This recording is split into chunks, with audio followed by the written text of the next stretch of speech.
All right, let's dive right into this. Welcome to The Explainer. Today, we're totally deconstructing one single incredibly powerful concept that's going to completely flip how we think about endurance. If you've ever wondered what it actually takes to weather those massive, unexpected storms in life, and especially if we're looking at this through the lens of mitigating long-term risk, well, you're in the right place. Let's get to it. So, I want to toss a rather profound question your way. What actually determines who survives? Seriously, think about that for a second.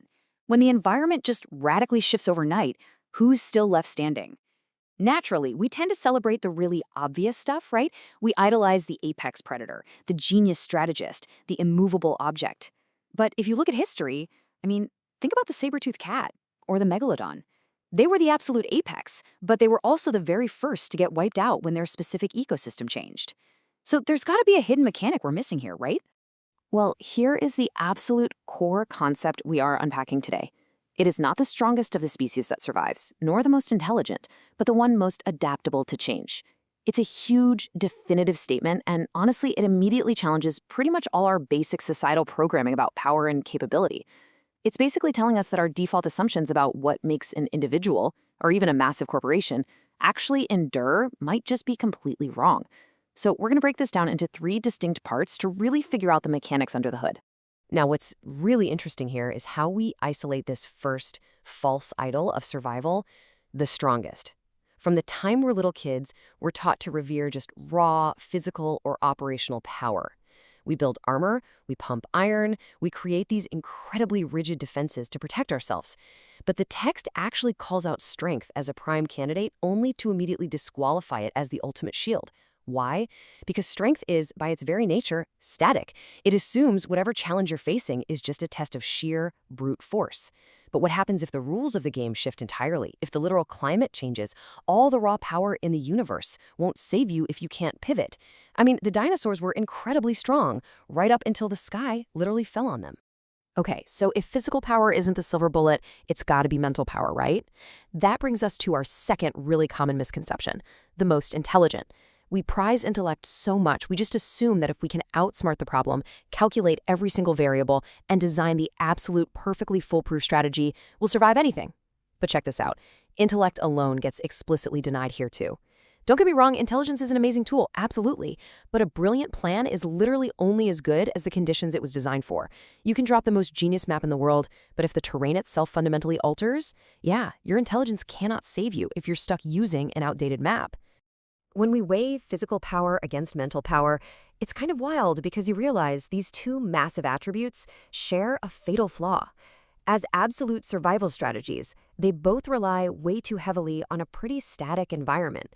Think about it. Strength needs an obstacle that can just be shoved out of the way. Intelligence needs a complex puzzle that plays by known, predictable rules. They both assume tomorrow is basically going to look exactly like today. But they completely fall apart when they hit unprecedented volatility. Those moments where the physics of the world are suddenly flipped upside down, and historical data just goes right out the window. So, the crucial point is that neither strength nor intelligence actually gets to wear the ultimate crown of survival. The singular trait that definitively outranks both of them is being the most adaptable. And hey, this isn't just some nice philosophical thought, it's deeply mathematical. When you look at this through the lens of actuarial science and decades of long-term risk management, the data is crystal clear. Over a 30-year timeline, rigid, static models completely fail. The systems, the companies, the people who actually survive long-term aren't the ones with the thickest armor or the most insanely complex historical spreadsheets. They're the ones with the active capacity to just let go of yesterday and mold into whatever new shape today requires. Let's be totally 100% clear on what being adaptable actually means in this context.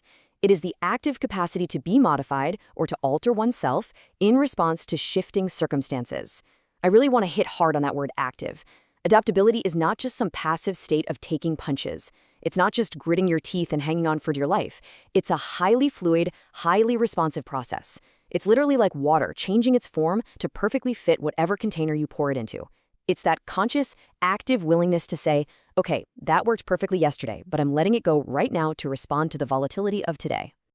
And the reason this active fluidity is absolutely mandatory comes down to just one totally inevitable catalyst: change. This is the unstoppable external force. It's the systemic volatility that constantly, ruthlessly tests our ability to survive. Change literally does not care how much weight you can lift. It doesn't care about your beautiful baseline historical data. It just shifts the fundamental reality of the board. It's the very thing that makes mere strength and static intelligence completely obsolete. Actually, change is pretty much the only constant in the entire calculus of survival, which is exactly why adaptability is the only valid, long-term response. And this brilliantly illustrates the core narrative of our explainer today. On one hand, you've got these rigid, static traits, strength and intelligence, acting like massive, thick stone walls. And sure, they look incredibly impressive, but ultimately, they're brittle. They're going to crack under the extreme pressure of a true earthquake. But on the flip side, adaptability doesn't even try to just withstand the earthquake. It moves with it. It uses the shifting ground itself. Instead of getting crushed by unpredictable risk, adaptability actually uses that exact volatility as fuel for forward momentum, completely ensuring its own survival. Which brings us to a really deeply personal question for you. How are you going to approach the next major change you face?